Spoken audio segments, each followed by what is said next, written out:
So we're going to talk a little bit now about the legislative lay of the land, and then I'm going to talk a little bit about local government aid and where things stand there. So the legislature is off and running. They've been going for about a month here. As you would expect, public safety has been a big topic of conversation. There have been a lot of bills introduced, a lot of ideas introduced around public safety, lots of funding ideas, lots of ideas around how do you retain and attract police officers, especially. Other issues that have been front and center, the unemployment insurance, filling up that fund, and then the frontline worker bonuses, which I put together because those tend to be paired together in the legislative discussion.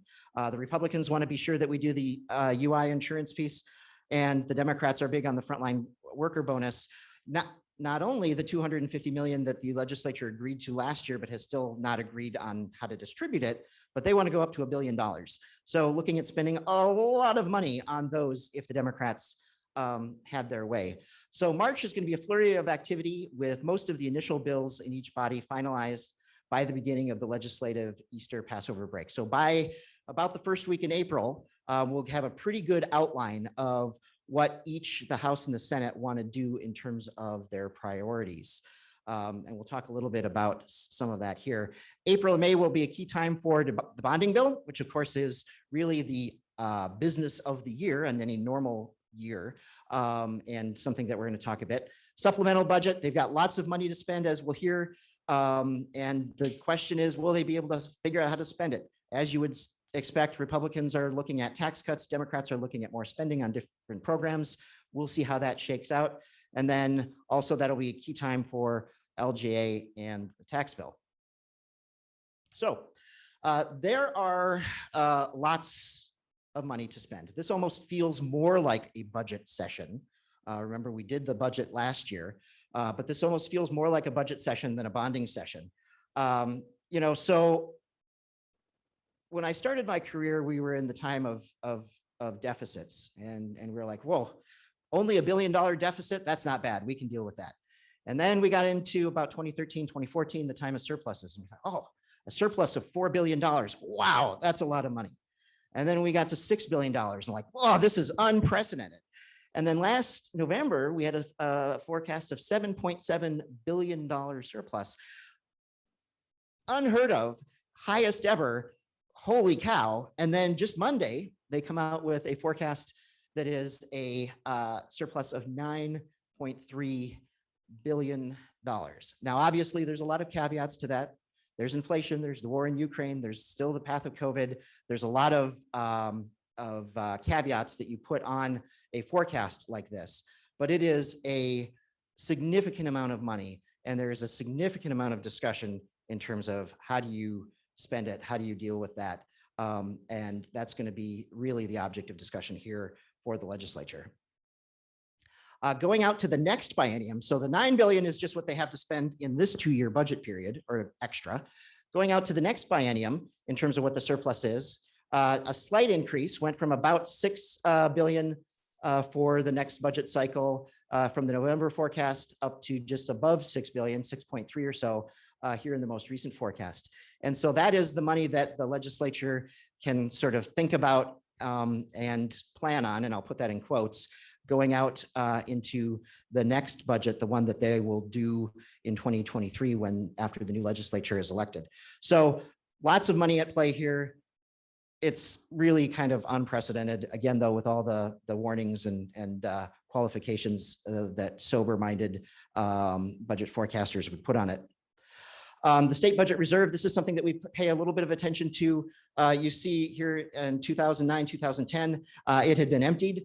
After dealing with a whole bunch of deficits in the early 2000s, the financial crisis of that time period, and then slowly starting in 2012, they started to increase and refill the state budget reserve. And we've gotten up to basically parity with that yellow line. That yellow line is kind of the target that they set for budgeting, about 5% of the general fund budget. So we're finally there. And we'll see then kind of going forward. But that is a good cushion of money. It's a little over $2 billion. That's very, very positive. So, I think that 2022, even after the legislative session, is going to be pretty interesting. Redistricting is going to continue to shake out. We've got the governor's race heating up and lots of new candidates, again, to educate on our issues. So a lot here to look forward to in the next couple of months. You know, I at the summer conference, if you were there, you heard me say that if you are one of these people who really like politics, if you really like the sport of it, the horse race of it, you're going to love the next couple of months. If you are somebody who is exhausted by politics and don't want to hear the noise, you may want to go live out in the woods because it is going to be exhausting. All right, so let's talk about LGA, everybody's favorite topic, or at least mine. Oh, this is great. So, I forgot about this. This was a late ad. So we have been in our office, wanted to put together just kind of a basic LGA explainer that we could show to people in terms of why do we have LGA, how does it work, the very, very basics.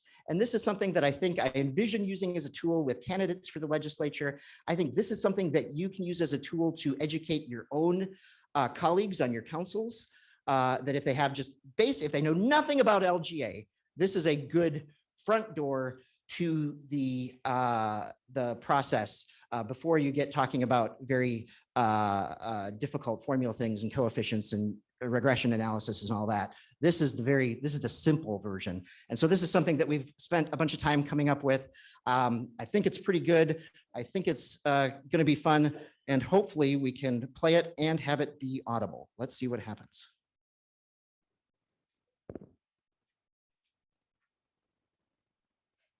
Local government aid, also called LGA, is a state general purpose aid and property tax relief tool for Minnesota cities. LGA helps cities pay for needs and services essential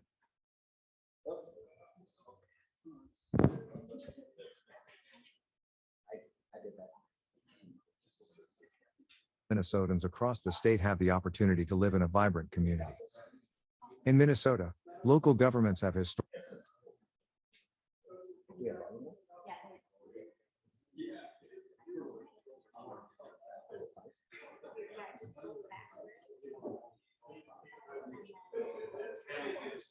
All right, here we go. This is going to be awesome. Local government aid, also called LGA, is a state general purpose aid and property tax relief tool for Minnesota cities. LGA helps cities pay for needs and services essential for a strong city, such as public safety, city streets, parks and recreation, libraries, housing, and more. LGA helps ensure all Minnesotans across the state have the opportunity to live in a vibrant community. In Minnesota, local governments have historically relied heavily on local property taxes to pay for their city needs and services. Some cities were also able to raise revenues locally through local sales and income taxes. However, concern grew regarding the disparity among the haves and have-nots. As a result, the Minnesota Miracle was instituted by the Minnesota State Legislature in the 1970s. This landmark legislation, among many other important things, restricted cities from levying local sales taxes and income taxes, and instead, started supplying substantial amounts of state money for cities to meet their increasing demand for services. The goal was to keep property taxes down by spreading money the state collects from income and sales taxes. The vision was that no matter where you happen to live in Minnesota, the quality of services should remain the same. This more than 50-year-old arrangement continues to be essential for cities, particularly for Greater Minnesota. While about 90% of cities in Minnesota receive LGA, it is especially important in Greater Minnesota, where there is less property tax wealth. For example, a 1% increase in the city property tax levy would raise $7,900 in Mountain Lake, whereas it would generate $403,000 in Minnetonka. LGA helps even out these disparities. Exactly how much a city receives in LGA depends on a complicated set of formulas. There are 3 different need formulas, one for cities under 2,500, one for cities between 2,500 and 10,000, and one for cities over 10,000 in population. The LGA formula uses need factors that are proxies for such things as the age of a city's infrastructure, its level of service need, and how many residents and visitors it services day to day. The formula then compares the calculated city need to a city's ability to pay, to then determine the overall unmet need for a city. If a city's revenue-raising abilities are greater than its calculated need, it will not receive LGA that year. If a city's unmet need is less than its prior year LGA, the city will begin to receive less LGA than the previous year. If a city's unmet need exceeds its prior year LGA, the city will receive more LGA than the previous year through an aid adjustment. As more cities continue to have rising unmet needs, the aid adjustment will continue to get smaller if the LGA allocation remains the same, reducing the aid increases available to cities with unmet need. The LGA program is funded by a fixed pool of money, so if the state does not appropriate additional funds on a yearly basis, the change in a city's LGA is minimal. Cities receive the aid in 2 equal payments, the first in mid-July and the second in late December. While LGA is only a tiny portion of the state's overall spending, it can be up to 2/3 of a city's budget. If LGA is cut, cities would either need to raise levies, or cut services, or both. In the past, when there have been state budget deficits, the program has experienced cuts, which has been devastating to communities. One of the most important things the legislature and governor can do to help Minnesotans in every corner of the state is to continue to invest in local government aid. Local government aid is the key to strong communities and a stronger Minnesota. All right, there you go. You are the first people to see that. Like I said, it's the very, very simplified version of how LGA works. Talking more here about LGA, this is a chart that most of you will be familiar with if you've ever come to a CGMC event. It's just LGA funding history. We've started to peg 2009 as kind of our baseline year. That was the year, as many of you will recall, of the unallotments during the Pawlenty administration. And so, we went in 2009 from a total of 482 down to just, I think it was 426 million that year, held steady for several years, and then has slowly been increasing. In 2023, we're looking at $564 million unless the legislature makes any kind of change. The distribution currently of local government aid continues to be 66% of the funds going to Greater Minnesota, 26% going to Minneapolis and St. Paul, and then 8% going to the metro suburbs. And so that's the basic distribution there. And that's kind of held pretty steady for the last several years. So there's 2 things going on currently. There's 2 discussions around local government aid at the legislature. One is a discussion around updating the formula. The second is a discussion around increasing the appropriation. At some point, these 2 discussions will likely merge, and I'll talk more about their interplay here in a little bit, but there's sort of 2 things going on in parallel here. So, we've talked about this a little bit about, there being this effort that we've been participating in with the League of Cities, the Metro Cities Organization, and the Small Cities Organization in terms of looking at the formula. And one of the reasons for this is that the tax chairs have asked us to. It's pretty typical after every decennial census, every 10 years or so, to take a look at the formula and see if it needs any updating, any overhaul, any change. Like I said, there's interest from the tax chairs in this group. They've really been encouraging us to work together to see if we can come up with anything. And, we have updated data now from the census and from other sources to plug into the statistical analysis that's used to evaluate these need factors. And so it's been a good time to do it. That effort has been underway along with House and Senate nonpartisan staff. These are the smart people at the legislature. You've got the legislators, and then you've got the nonpartisan staff from House and Senate Council. Those are the smart people to work with us through some of the analysis and that sort of thing. And then staff at the Department of Revenue has been involved in well, because obviously whatever we come up with, they're going to have to administer it, right? So we want to make sure that they're comfortable with everything along the way. So the first step that we've taken is to just analyze the existing formula factors. The way that I analogize this is we're really just kind of looking under the hood of the formula to see how it works and to see, can we give it a tune-up to work a little bit better? And so that started with a statistical analysis of the existing formula factors to see how well do they explain the differences in city spending, running it through a regression analysis and all sorts of other math, basically, to look at. And if you want to get deep into the math, I'm going to throw Anya up here and then run. So So the current formula, as I think you would expect for something that's about 10 years old, doesn't do as good a job as the previous formula did, just in terms of being statistically relevant. So from there, we did some work to identify possible new need factors. So we analyzed probably 35 or 40 different factors specifically that we took from a list of maybe 70 or 80. And some of that was with input from all of you. If you filled out the survey on LGA that we did in October, where we asked what of these factors seem relevant to your community, we looked at some of those and really, put all of these through their paces. Again, looking, through statistical means to see, do they have strong explanatory value? Do they correlate to differences in city spending? And in this, I have to say, CGMC is really at a pretty significant advantage. Since the beginning of the organization, or certainly since the beginning of the time that the organization hired our firm, we have always employed a policy analyst, in this case, Anya, as well as other capacity and consultants to do this work, to do this heavy lifting in terms of the statistical analysis and the math. So Anya has been working with our consultant, Jeff Van Wyken, to work through these things. And I think it really, as we did this work, the nonpartisan staff was doing work. We were doing work on the side, kind of in parallel all along. And what we came up with and what the city groups are now talking about is really, frankly, the outcome of a lot of the work that we did internally at CGMC.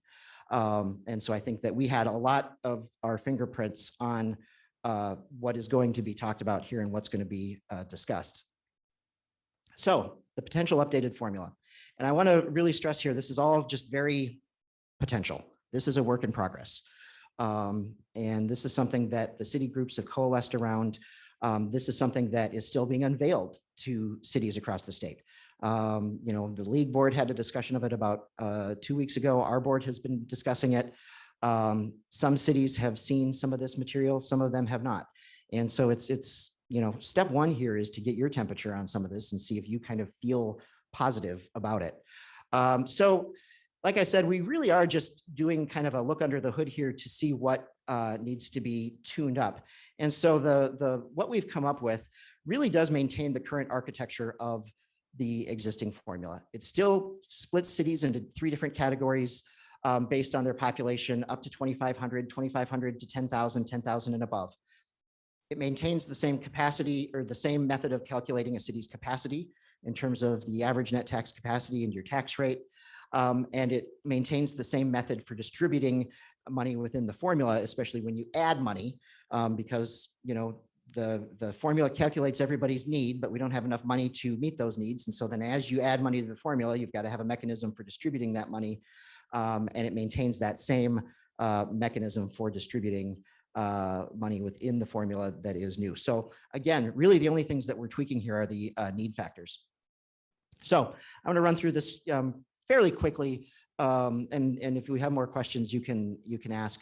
On the small city formula, this is very much the simplest of the formula. It really has only looked at a city's need or a city's population and their revenue need.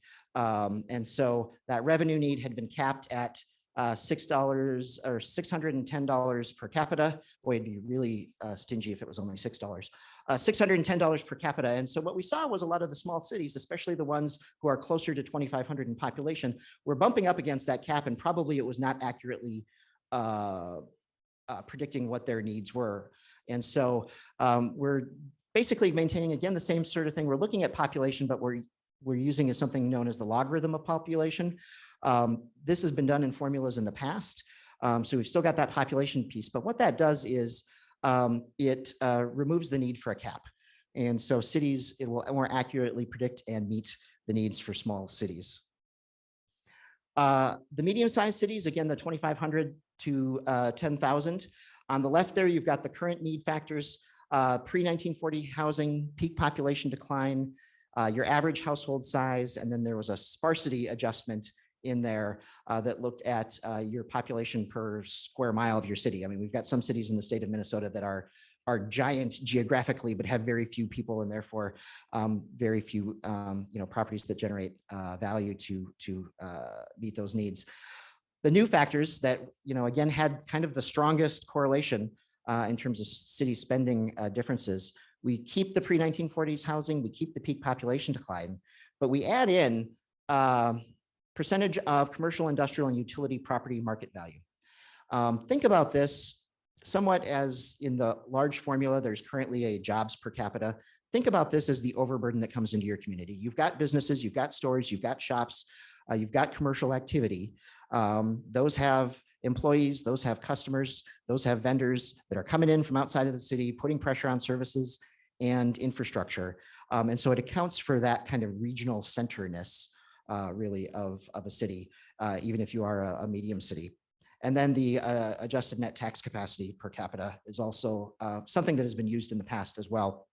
The large city formula, again, very similar actually to what we're doing with the medium-sized city formula. You've got the left factors on the left. We're keeping the pre-1940 housing, but we're moving away from the housing built between 1940 and 1970, jobs per capita, and again, that sparsity adjustment. And like the medium-sized formula, we're doing peak population decline, commercial, industrial, and utility property market value, and adjusted net tax capacity. But the one thing that is different is the percent of population age 65 and above. If you look statistically, that has a stronger correlation in terms of how cities spend their dollars, that particular factor. And so that is, again, something that is new to this formula, new to the large city piece. I'm going to pause for questions here in a little bit, but so what are the advantages of the new formula? We're not just doing this for fun, not just doing this so that Anya can have a job.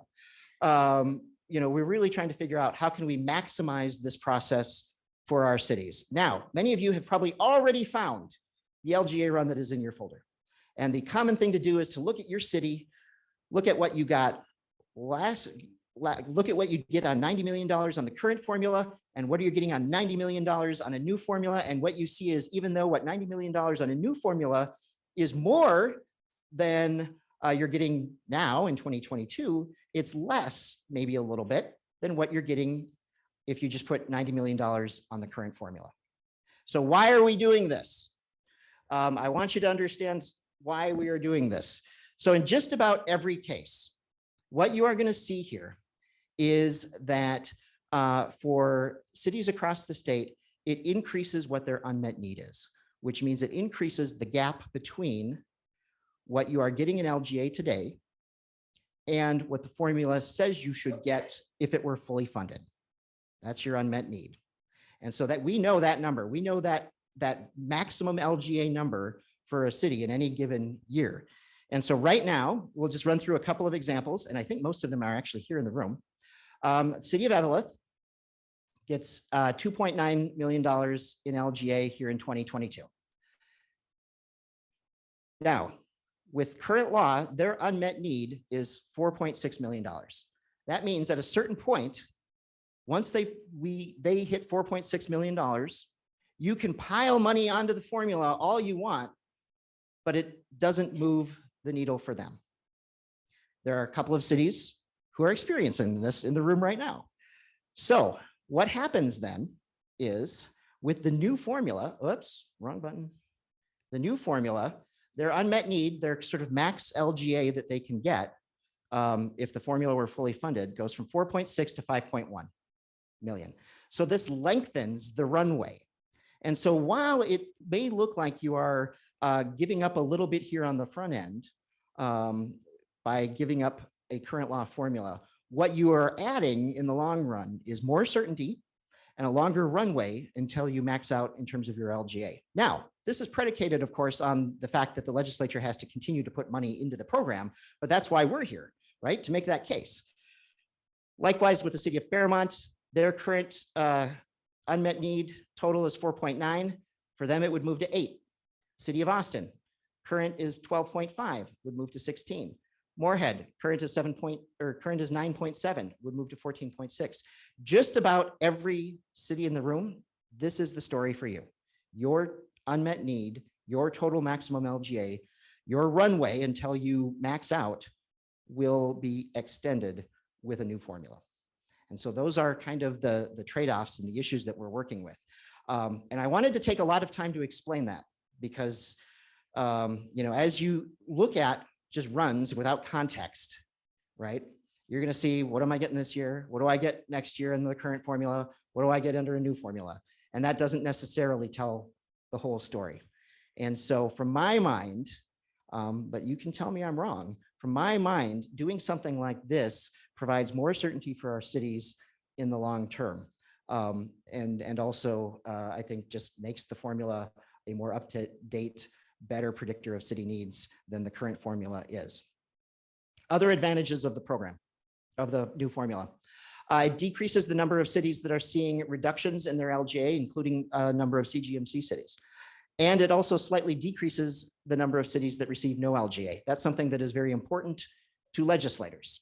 They want a program that kind of scoops up as many cities as possible, but again, in a reasonable and credible manner. And so this number of cities that are seeing LGA decrease is currently about 110, 112. That goes down to 42 cities under a new formula. This number of cities that receive zero, and think, property tax wealthy communities, your Edinas, your, I'm trying to think of another good example, Minnetonka, cities like that, don't receive LGA, will probably never receive LGA under a system like this. But it decreases the number of cities that get zero from, again, about 110, 112 down to 91. So a credible formula based on statistics, based on without any kind of manipulation to kind of bring, certain people in, does pretty well for the majority of cities in the state. But there's always going to be some cities that, if you are really being credible and upfront, are not going to necessarily benefit from something like this. But there are some advantages in that it does reduce those numbers of LGA losers, we'll call them. Now, does the formula have new traction? So the work group, the League, the Metro Cities, us, have shared with the House and Senate tax chairs, as well as the governor's office and the Department of Revenue, this new formula. We've been having meetings over the last several weeks on this. We've got a positive reception in the House. Representative Joachim, who's the property tax chair and has really been probably the most involved legislator, really has liked what we've done, appreciates the work. Representative Marquardt has been very positive on it as well. The administration, as you can probably assume, has been sort of non-committal. They didn't raise any big red flags or questions or problems. They were just like, oh, that's interesting. We'll see how it goes through the process. We've gotten a cool reception from the Senate, and it's largely over one issue. That from their perspective, it is too generous to the first-class cities. It's too generous to Minneapolis, St. Paul, and Rochester are the three that they mention. Duluth, of course, is the fourth first-class city. So that is a challenge in the environment, the political environment that we are working in. So I know I just dropped a whole bunch right on top of you, but I am just curious to know, based on what you know now today, sitting here in this room, and understand about the potential formula updates, do you feel positive about it, cautiously optimistic, no opinion yet, or you are pretty sure you're feeling pretty negative about it? Very interested to hear what everyone's thoughts are. Because again, we haven't rolled this out to too many cities yet. So this is really a first look here.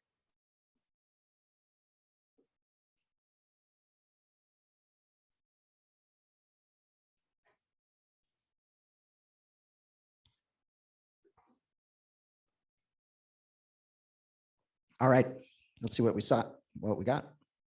I'm probably gonna have to do this.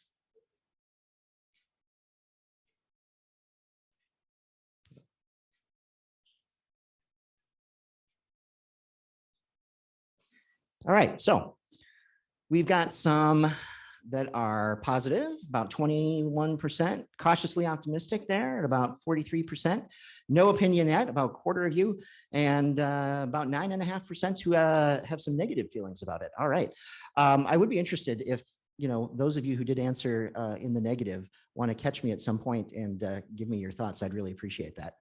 So there we are. So that's the first take on this. The board is going to have more discussion about this tomorrow, but that's what we've been kind of running around doing on the formula side of things. We've also been working on increasing the appropriation. I think regardless of whether or not there's a formula change, we feel pretty strongly that we should be increasing the appropriation on the formula. There needs to be new money that goes into LGA regardless. And so we have been working with Senator Bach and Representative Liz Lagarde. They introduced for us a $90 million increase in the LGA appropriation. And so that's the other part of that run that you see is current law 90 million. That's where that comes from. So the total for the appropriation would go up to 654 million. Making the case, I think it's pretty easy. As you know, you've been facing inflation pressures in terms of what you've been doing, and you're sitting with your budgeting, maybe have not even caught up since the Great Recession. And so currently, since 2009, again, LGA is only grown by 16%, while inflation has gone up 27%. So we are behind when it comes to keeping up with inflation. And of course, as you know, I don't need to tell you this, your health and medical insurance for your employees, wages for your employees, inputs like machinery and equipment, public safety, all going up. And inflation, as we saw on the other graph, is the topic of the year apparently. So it's pretty easy to make this case that an increase in LGA would be needed for these cities in order to meet your needs and to hold property taxes down. Other way you can look at it is LGA as a share of the state general fund has shrunk since 2009. It was just a shade over 3%. We are now just a shade over 2%. And so LGA has not kept up with either inflation or as a share of the state's general fund. So can we get an increase? I think yes, but it's not guaranteed. We've got work to do. So far, again, the most specific pushback from legislators has been, the first question I get is criminal. First question I get is, well, how does this do for Minneapolis? No, first question, legislator from rural Minnesota, you should be asking is, how does this do for my communities? That's the question they should be asking. That's not the question they're asking. They're focused on Minneapolis, St. Paul, and Rochester. And so I've said, look, that, we'll talk about how it impacts them, but here, and we've given them runs with their cities, here is how it impacts your cities. And that's a message we need to continue to hammer. So what I've been telling people is, look, you can talk about Minneapolis and St. Paul, but do not throw out the greater Minnesota baby with the Minneapolis and St. Paul bathwater. You have got to take care of your constituents and view things through the lens of your constituents first, and then you can worry about Minneapolis and St. Paul. And that's a pretty damn cute baby. All right, that's a lot, I know. Any questions? Yes, John.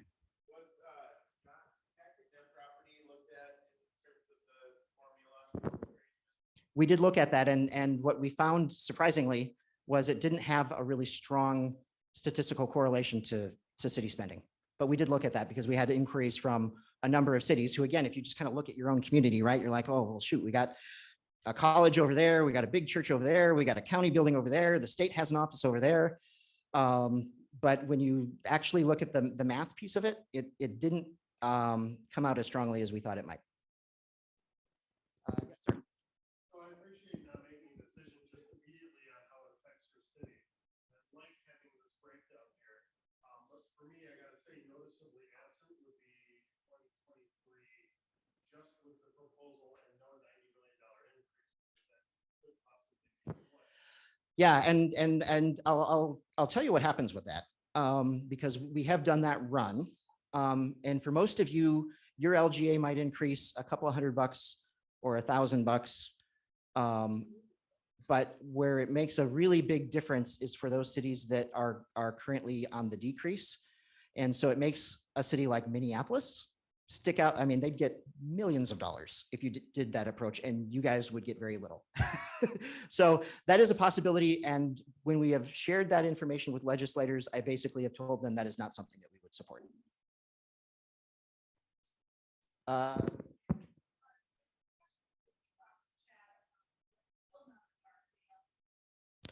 They are, Anya, do you know off the top of your head? We had them up here. They were on the screen at one point. Oh, yes. So we don't have a bill introduced yet on the formula, but on the increase bill, oh, I just went past it. It is.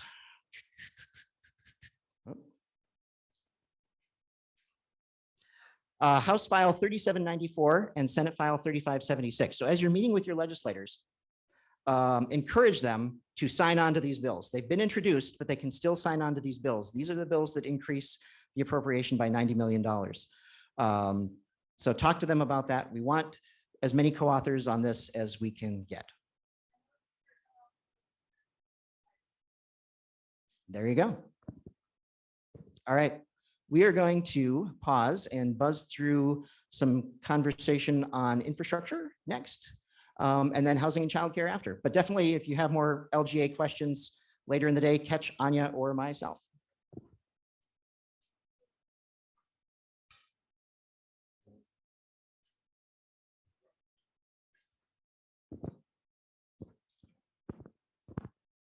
Okay. Hi there. My name is Elizabeth Wafel. I think most of you know me, but if you don't, I do the environment and energy lobbying for the Coalition Greater Minnesota Cities, as well as land use and annexation. And I'm here to talk to you about our very exciting infrastructure package.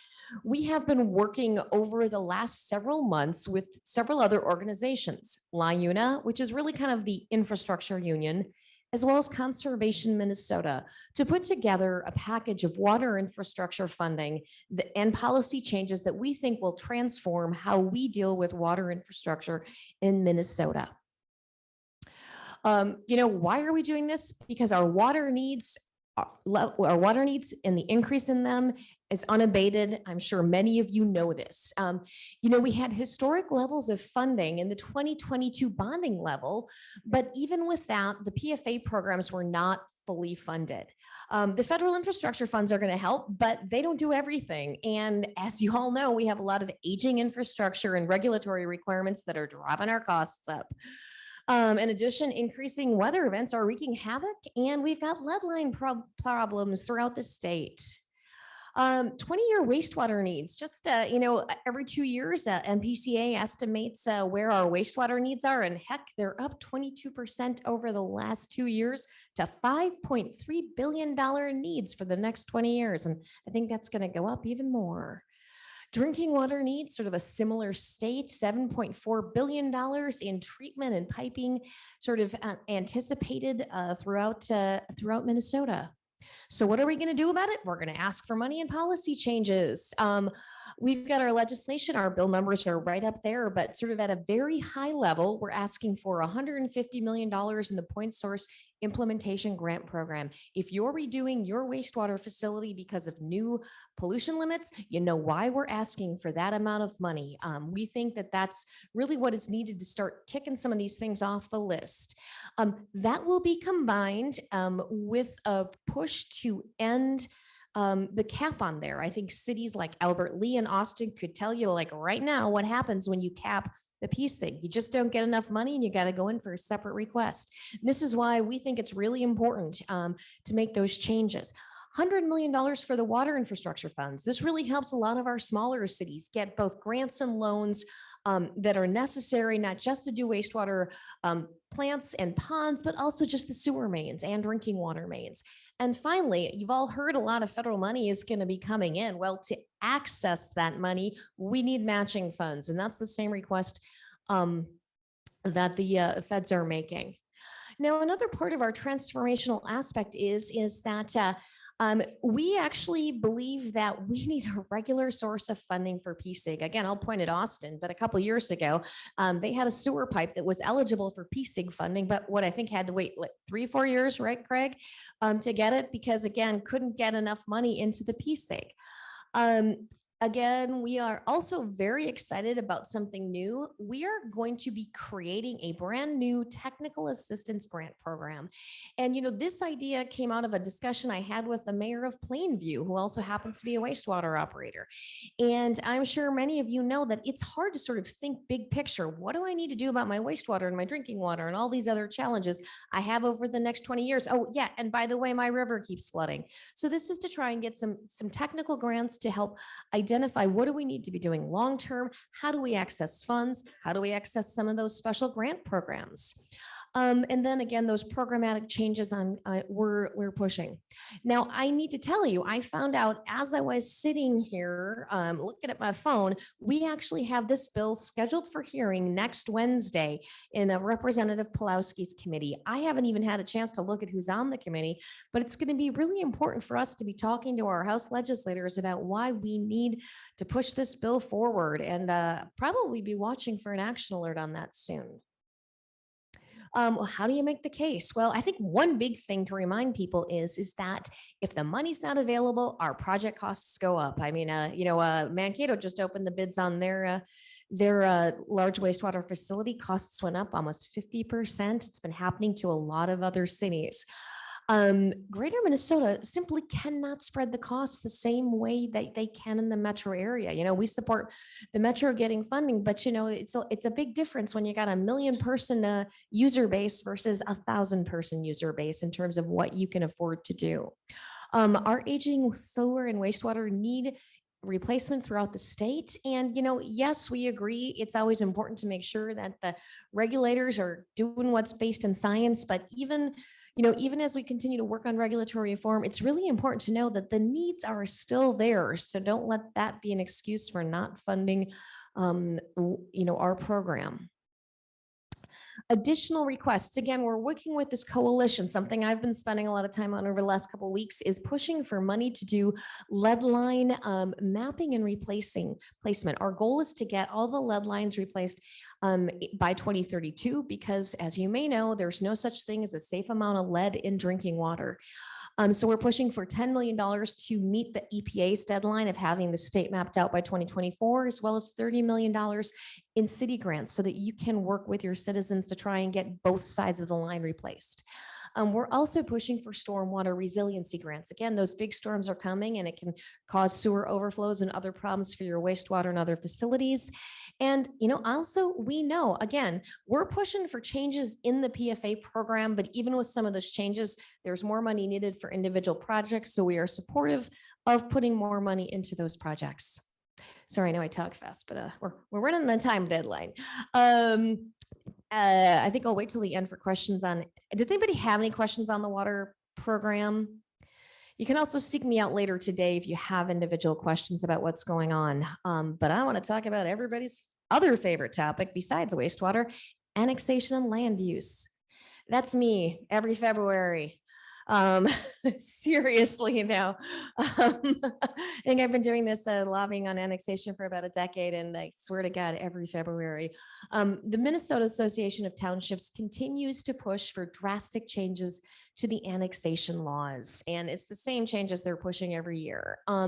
They're also pushing, and I think this is a big worry for a lot of our particularly our small cities, is they are pushing for an easier process of detachment by ordinance. And that bill is particularly concerning. They convened a stakeholder group earlier this month, but there's been no further action yet. If you're interested, here's the bill numbers that we dislike. I think the bigger thing, though, that we've been working on this morning, and in fact, Jonathan Smith from Perham testified on this bill for us in local government committee earlier this morning, is the Legalize Affordable Housing Bill. You saw an action alert about it earlier this week. We would describe it as a very, very well-intentioned bill, but misguided attempt to address the housing crisis. Basically, the legislation, quite frankly, is built around examples of problems in the Twin Cities. And in fact, the author admitted that on video this morning. I got a text from Jonathan kind of asking me what was going on with it. It's a very metro-focused bill that is attempting, unfortunately, to solve suburban problems with statewide policies at the expense of Greater Minnesota. We've been working with other city groups, including the League of Minnesota Cities, who's been leading the charge, metro cities and small cities, to push back on this legislation and push forward to solutions that are targeted at real housing problems. And in fact, if you want to know more about our solutions, my colleague Scott McMahon will be up in a few minutes to tell you about what we can do on the housing problem that we think will do a better job of solving our challenges. Just a couple examples of what the bill does, though. It would require that cities allow dual family homes or alternative dwelling units wherever single family homes are currently zoned. Would basically tell a city you cannot require streets that are wider than 32 feet in a new development.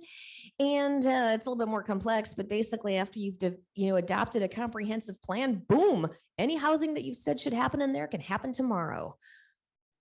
Our basic message on this here is, rather than getting into details, what we need to tell people is that, we have housing problems. We need to resolve it, but nothing in that legislation will help Greater Minnesota.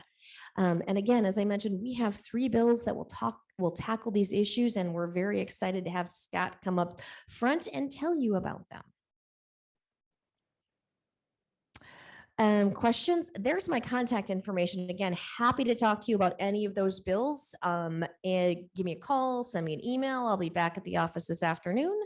But not seeing any hands, I'm going to hand the clicker over to my friend Scott, but I don't see him. Well, hey, who's got questions on wastewater? Okay, I see a question in the front.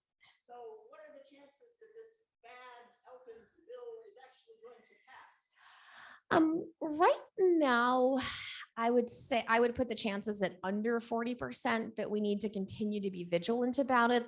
He has acknowledged to us again that it doesn't help Greater Minnesota that much, but it's continuing to be stuck on things like, no, you really do need narrow roads. But I think that legislators are starting to hear from all of us about like, look, we want housing, we want workforce housing, we want affordable housing, but this doesn't help. I know he's splitting off some of the problematic provisions, like the energy provision which I didn't even talk about. I've been kind of working a little bit with MMUA on opposing that. That'll be split off separately, but I would put it's less than 50% that'll go forward. But again, we need to remain vigilant. I see a question.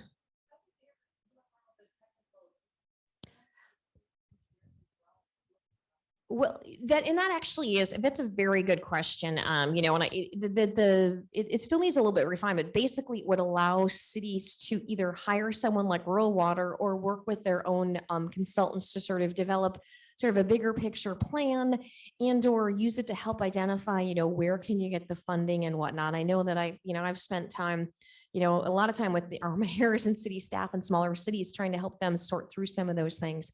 And so the goal is to really, really tackle those. So I see my friend. Here you go, Scott. Thank you, everybody. Great. Thank you, Liz. Welcome. Glad to see so many faces joining us here in St. Paul for Lobby Day. For those of you that don't know me, my name is Skebbing Man. In addition to serving as a lobbyist with Flaherty and Hood, and on your behalf, I also serve as executive director for the Greater Minnesota Partnership, CGMC's partner organization focused specific on economic development. So we do have a handful of non-city GMNP members in the room. So if you see them around here, welcome them. We're glad to see them all. I just want to give you a quick update on our economic development priorities for this session. And they're focused in on 3 areas: housing, childcare, and the BDPI program, the Business Development Public Infrastructure. As I go through these programs, all of the bills are listed in your packet. So reference those. I won't give you the House file and the Senate files, but they're all in there. So stepping up first here is our housing priorities. Liz kind of highlighted a little bit in her presentation that we've got these things that we're working on. The first priority is the Greater Minnesota Workforce Housing Program.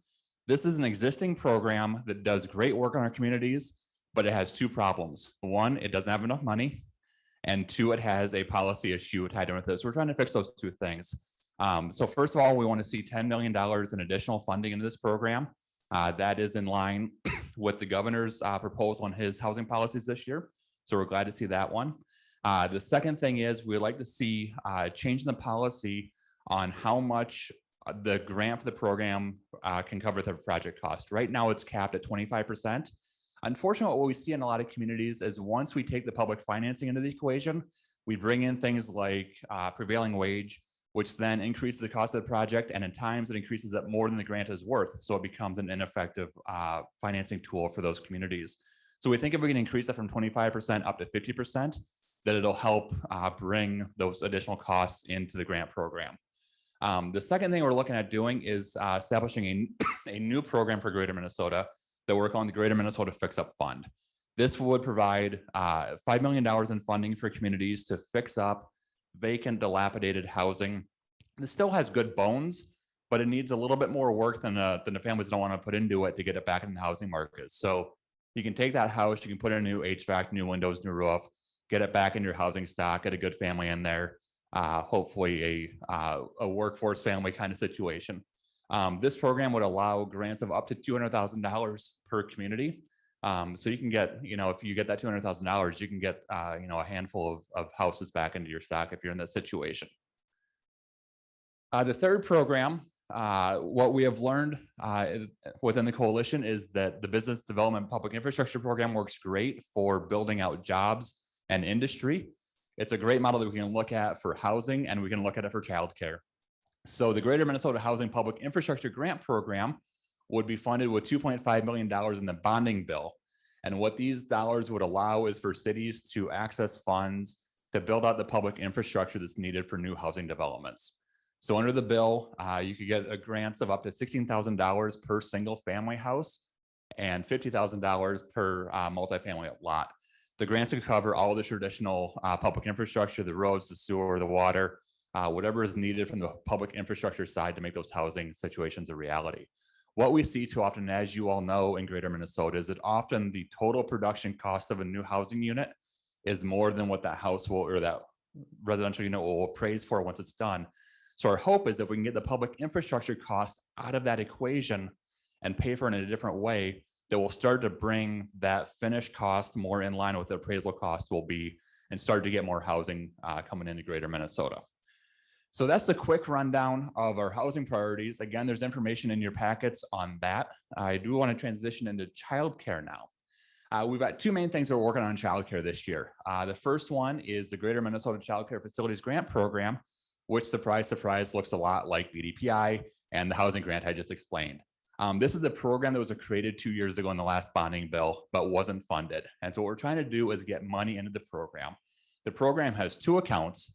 One that's funded through the capital bill, so it's funded through GEO bonds, and those dollars would be available for cities, counties, and local school districts to use. The second account would be $10 million funded through the general fund, so straight cash. Again, those public entities can access those dollars, but it can also go to private providers as well, and I'll talk about that here in a minute. So if we can get $20 million of total funding into the program, 10 million cash, 10 million in bonds, that'll be matched by at least $20 million of local private money. So we're putting $40 million in childcare capital expenses into our communities through these two proposals.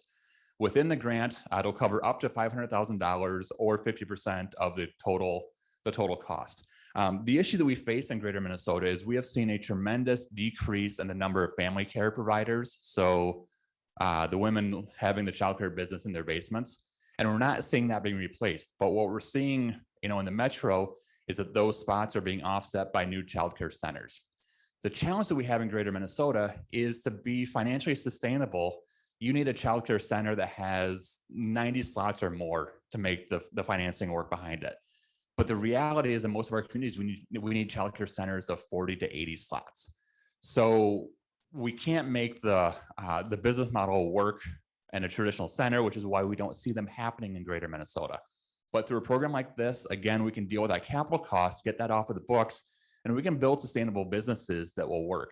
I've been excited going around Greater Minnesota. I am hearing a ton of creativity about communities who are looking at a project like their program like this to help address your local childcare crisis. I know one community has already purchased a building and is looking at building out a locally owned childcare center there. I know one community has it's now a vacant building, but used to be an adult residential facility that no longer has adults residing there. And they're looking at converting that into their childcare center. So, that's a couple of public opportunities. On the private side, in one of our communities, a Target closed down a building. The school district bought the building. The childcare center in town sold their facilities and moved into that Target facility. But there's still more capacity. So they could grow, but they just need some support to make it happen. There's another community where a childcare facility is co-residing with a nursing home, and there's more capacity in the building. So that private nonprofit childcare center could grow into that vacant space. But again, they need some help to make it happen. So these are all the fun, exciting things that are happening in our communities. But if we can just put some more money and some more muscle behind them, we can see more of these things happening. So I encourage all of you to think about spaces that you have in your communities right now that could be converted into childcare facilities. Because if we can get this $20 million locked in this session, if you've got things that are shovel ready or can be shovel ready pretty quickly, we'll have resources there for you to make those things a reality. And then the second thing is that we have on the childcare program is the childcare grant program, which a number of your communities have taken advantage of over the years. We did secure $5 million for it last year. The first $2.5 million were distributed out in December.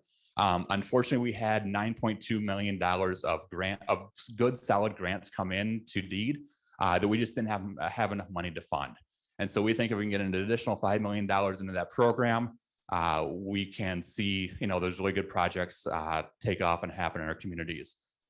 So that kind of wraps up what we're looking at for childcare. And then the last thing that we have here is our business development public infrastructure priorities. Again, all of you know this program well.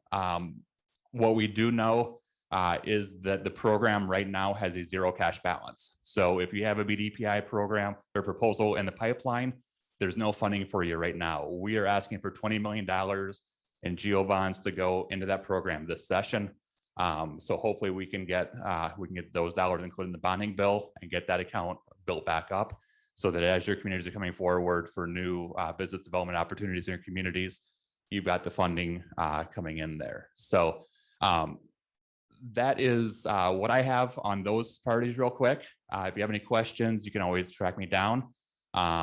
And now I see Commissioner Grove is in the back here. And since the last two things I talked about, the childcare grants and BDPI fall into his agency, we'll do one last push for a strong investment in childcare and public infrastructure before the session's over.